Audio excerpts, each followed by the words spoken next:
Hi everyone, welcome to Bad Fashion's YouTube channel. In this video, we'll be learning how to make this beautiful cowl gown with a snatched waistline. Can you see the waistline area is snatched? So it has an invisible belt inside that is giving it this snatched waist effect. You can wear it with or without the belt. And you can also see that we have pleats on the neckline area, starting from the front shoulder to the other side. And I also have this beautiful tie effect here. You can decide to leave it this way or you can create a bow. So this is optional. If you want to create a bow, that's fine. If you want it without a bow, so you can leave that part out. So this is what it looks like with a bow. Can you see? Can you see?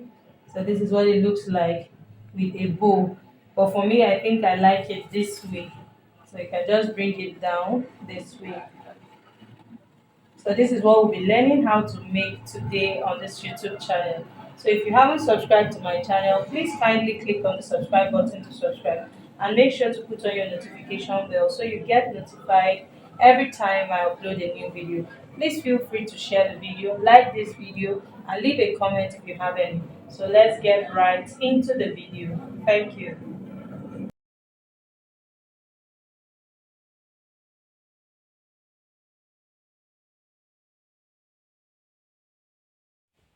I'll be making use of 3 yards of lace fabric for this project.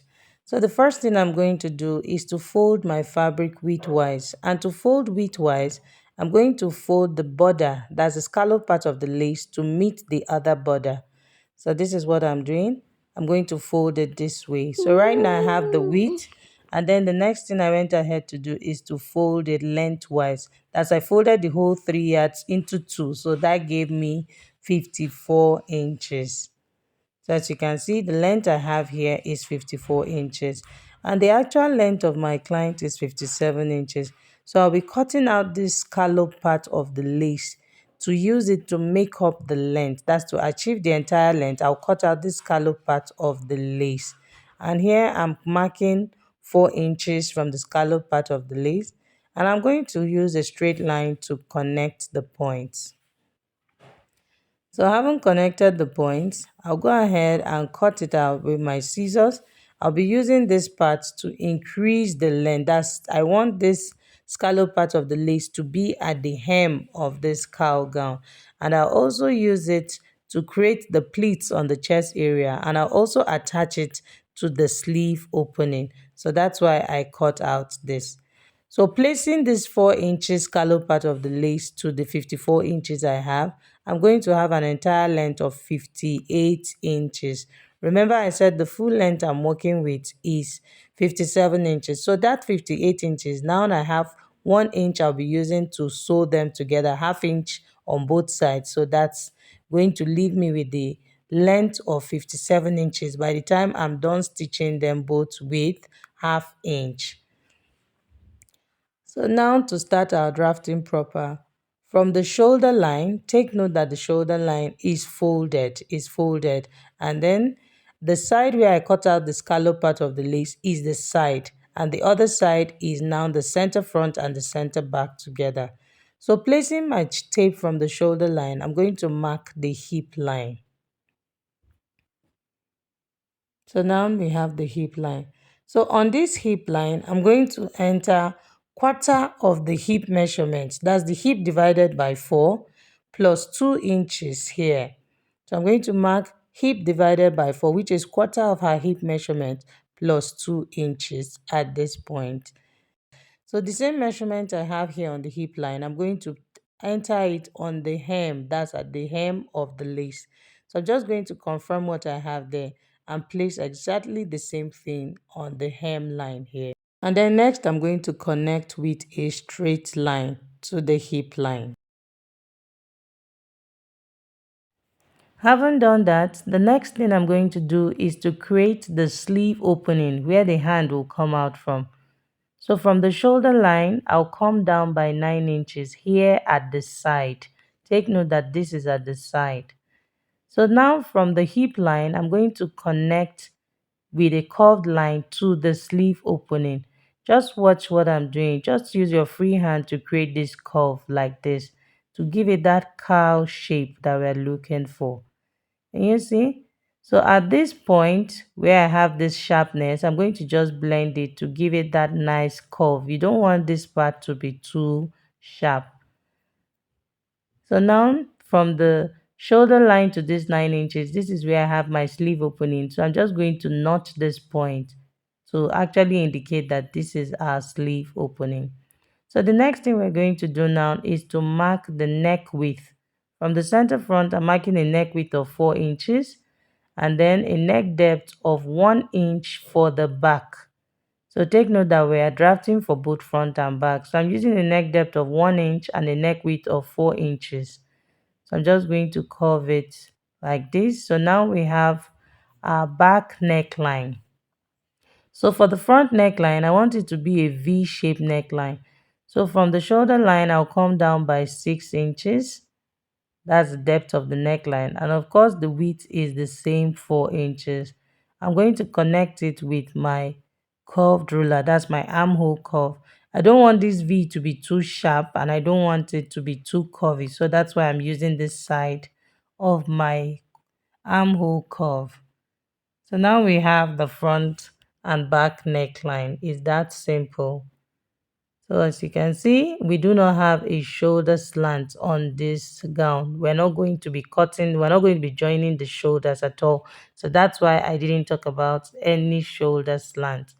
So the next thing I'm going to do is to bring in my scissors and cut out a cow gown. Okay.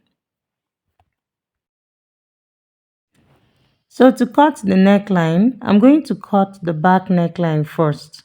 And then I'll separate the front from the back before cutting the front neckline because the front neckline is deeper than the back neckline.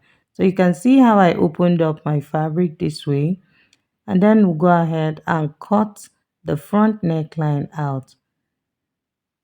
So you can now see that we now have the front and the back neckline. So I'll bring in this satin fabric. I'll be using it to cut the facing for the front. So you can see I've folded the satin into two, making sure that the folded part is aligning with the folded part of the lace also. And then I'm going to give it a nice press. I'm just going to press it so that it relaxes well and everything aligns well. Then we'll go ahead and cut out this exact shape that we have here on the neckline. So after cutting out the neckline, you can just go ahead and give this facing any shape you want it to have. So for me, I just want it to be rounded like this. So this is what our facing looks like. You see? That is also, we have the back neckline and the front neckline on the facing. So I'll go ahead and notch this shoulder line. That's this center where the shoulder joins together, the back and front shoulder. I'll repeat the same thing here. Just hold this point where the necklines meet and notch it. So you want to indicate that that's where the shoulder line is. So I'm going ahead to fold back the gown to its previous shape. This is for me to show us the measurements we have here on the shoulder line. So now from the center front, I marked half of the shoulder measurement. And from this half of the shoulder measurement, the entire length I have here is 13 inches. So meaning that this gown, the sleeve opening will get to the round elbow measurement. Take note that I use the entire length of the lace to achieve this fold. So just in case you want to know the measurement I'm using, I used half of the shoulder measurement plus the sleeve length of 13 inches. So now the next thing I'm going to do is to cut the tie that we're going to have at the center front. So I'm just using this leftover of the lace fabric. And here I have 3.5 inches. So that's fine. I'm just going to cut out this part that is not equal. So I'm basically using the length I have here. Then I'm going to press it. So this depends on how long you want your tie to be. You can do 30 inches, 25 inches, depending on the amount of fabric you have. So for me, I'm just using what I have here. And the length I have here, as you can see, it's more than 30 inches. So I want to use that. I want to use about 30 inches. That's just what I want to use. I don't want to use up to 36 inches. So I'm going to cut it here at 31 inches because I need half inch to join them together. So and I'm going to be cutting two of this, and then I'm just going to create this slant here just to give it that nice finishing at the tip there instead of leaving it straight. So I'll place my fabric and cut out exactly the same thing. I need two of this so that the tie can be long enough and to have those two edges I showed us at the beginning of this video.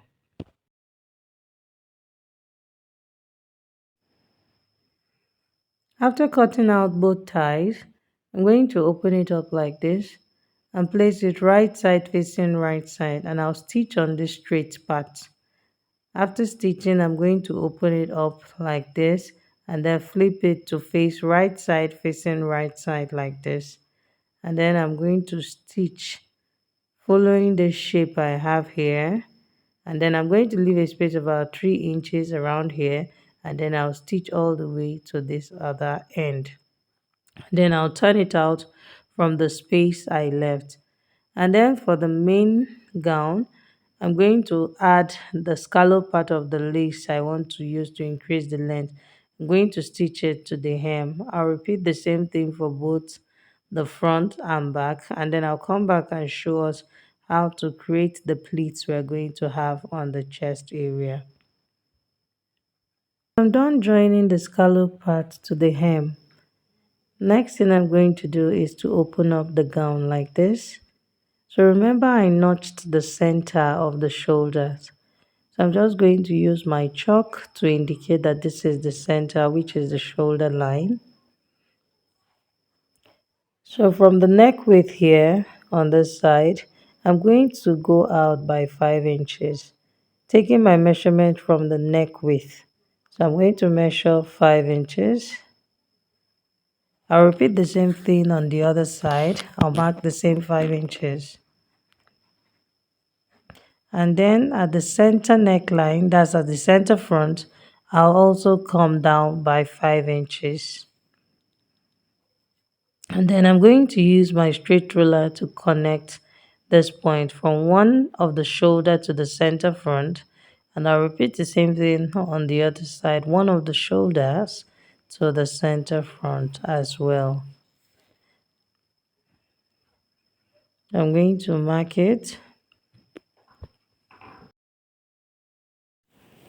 So the next thing I'm going to do is to measure this chalk mark. From the shoulder line, I'm going to measure to the center front. And here I have 15.5 inches. I'm going to measure the second side as well. And I also have 15.5 inches. So 15.5 inches times 2, that will give me 31 inches. So I'm going to multiply 31 by 3. This is because I want this pleat that I'm going to create on the shoulder to be very full. So when I multiply 31 by 3, that will give me 91 inches. So I'm going to be pleating that 91 inches round this neckline.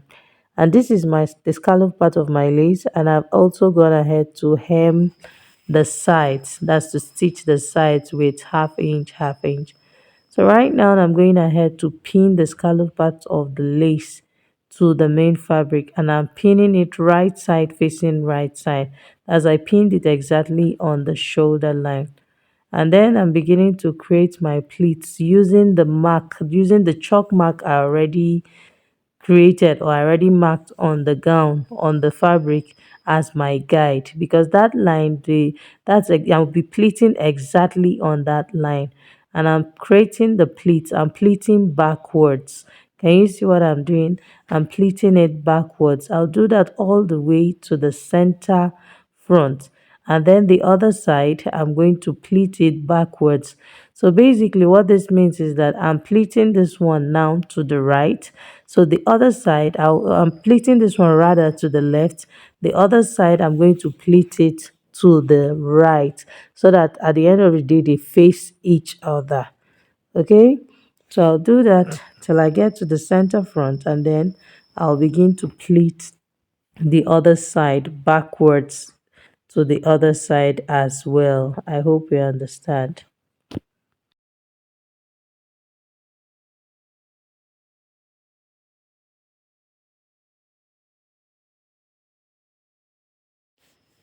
Right now, I'm done creating the pleats.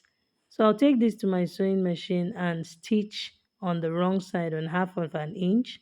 And then I'll flip it over like this, turn it to the right side, and then I'll top stitch on 1/2 inch. I'll top stitch on 1/2 inch, and this is what I have after top stitching it. And this is what it looks like on the wrong side. So you can no longer see the 1/2 inch stitch I have underneath. Okay, so now the next thing I'm going to do is to turn the tie to the right side. I'll turn it out from the space I left and then press it. So I can now stitch it to the center front on this pleats that I have here. The tie is going to be on the center front. So I'm going to turn it out, give it a good press, and then show us how to place the tie on the center front. Okay, so this is what we have after pressing the tie. So now I'm going to get the center front of the gown and also get the midpoint of the tie. And then I'm just going to top stitch it at the center here. It's just to stitch it exactly on top of that's the pleats I created. This is on top of the pleats. So I'm just going to stitch the center here. Okay, and then the next thing I'm going to do is to place my facing right side of the facing right side of the fabric. And then I'm going to take this to my sewing machine and sew on 1/2 inch round the neckline. So I'll do that and come back and show us. Okay, I'm done stitching the facing. So I'm going ahead to notch the seam allowance around the neckline. This is so that it can relax well when I turn it to the wrong side to press it. So after doing that, I'm just going to turn the facing to the wrong side now and give it a very nice press. And then I'll show us how to fix our invisible belts. And then we'll shape this outfit. Okay, we're almost done with this video.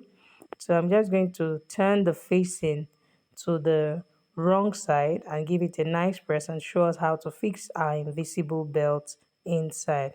I'm going to make sure to use my hemming gum to hold down that's to press the facing so that it sticks to the main fabric and give it that neat finishing. So I'll do that and then show us the next thing to do. As you can see, I've pressed the facing and I've also used my hemming gum to hold it down so you can see how neat the neckline is already. So this is the belt I'm going to be stitching inside. So here I have this fabric. I cut 2 inches on fold and the length is about 36 inches.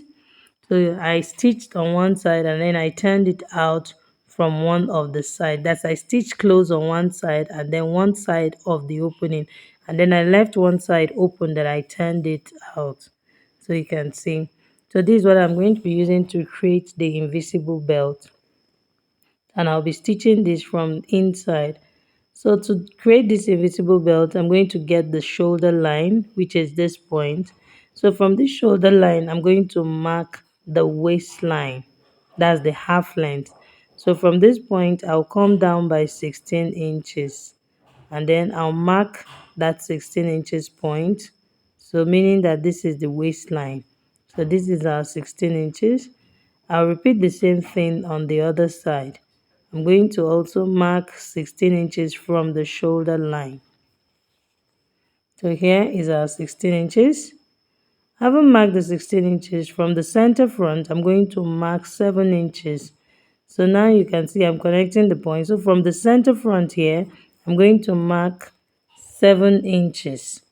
So 7 inches to the right and 7 inches to the left. So that will give us a distance of 14 inches in total. So I'm marking my 7 inches to the left and then 7 inches to the right. This is the point where I'm going to be tacking or stitching down the invisible belt that we're going to have inside. So you can see the distance I have here is 14 inches. Okay, so now I'll bring in the belt and then place it on this marks that I have here.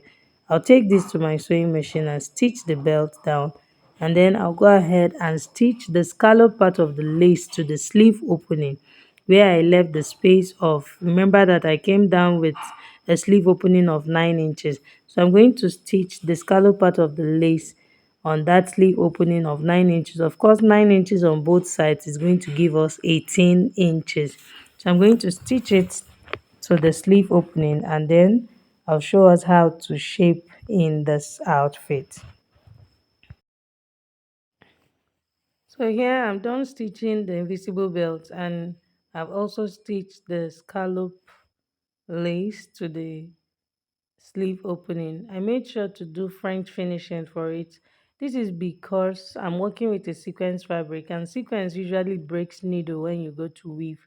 So once I'm sewing a sequence fabric, I always make sure to do French finishing so that you don't have to go and keep breaking your machine needles. So now the final thing we're going to be doing is to shape this gown.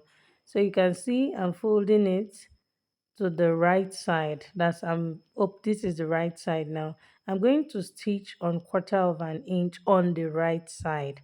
That's starting from the sleeve opening. I'm going to stitch on 1/4 inch all the way down to the hem, and then I'm going to flip it to the wrong side now and stitch on 3/4 inch. Remember I said we added 2 inches, but 1 inch is for ease and then 1 inch is for our actual sewing allowance. So by the time I stitch on 1/4 inch, I'll be left with 3/4 inch. So when I flip it to the right side, or to the wrong side rather, I'm going to have my 3/4 inch, then I'll stitch on 3/4 inch all the way from the sleeve opening down to the hemline, and then we are done with this. Okay, so before going ahead to stitch it, I'm making sure to press the seam allowance area. This is so that I can have this flat and nice look before stitching the 3/4 inch. So I'm going to stitch the 3/4 inch, press it nicely, and then wear it on the mannequin so that we can see the final outcome of our cowl gown with snatched waistline. So here's the final outcome of our cowl gown with snatched waistline and pleated neckline. Okay, everything came out really beautiful. I hope you enjoyed watching this video and you learned something. If you did, please like this video, share this video with your friends, and do not forget to subscribe to my channel. Thank you so much for watching. See you in my next video. Bye.